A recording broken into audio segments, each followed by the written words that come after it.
It was like the Day of Judgment I have since seen pictured in books, Miss Gertrude Quinn Slattery starts in her novel.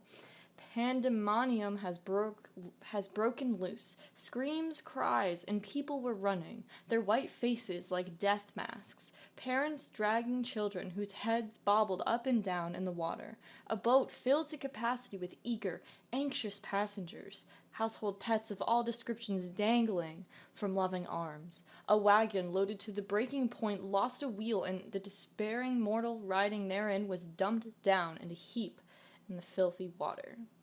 This is how one of the survivors of a terrible flood and disaster describes her experience in a later novel.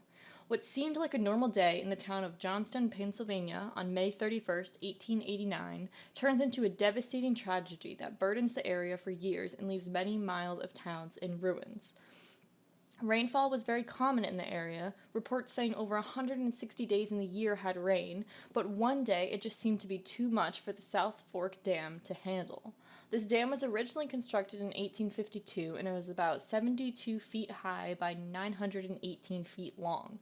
In 1878, it was sold to a Benjamin Ruff in the South Fork Fishing and Hunting Club, which included other members like Andrew Carnegie and Henry Frick.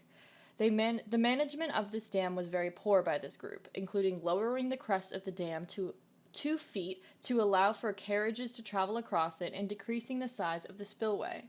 So, after many days of hard rainfall, there was nothing this dam could do but overflow and cause the spillage of a wave of 20 million tons of water to be dragged through Pennsylvania and destroying many towns and over 2,000 people.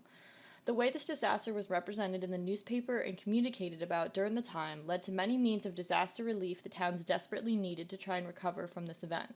The representation of this event was not only brought awareness to the government disaster relief efforts needed for civilians in day-to-day life, it also shows the class and gender disparities created in art at this time to symbolize different figures and emotions in viewers.